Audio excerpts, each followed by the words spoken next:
When you harvest a fruit seed, the seed is generally in the middle of the fruit, and you cut the fruit open.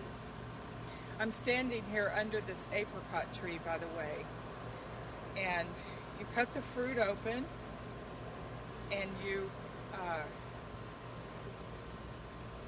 ooh, it's nice and juicy.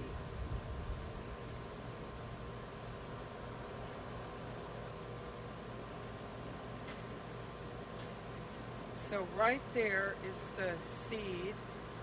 You take all the meat away from it, and you take that seed out and you let it dry on a piece of paper or in a bowl.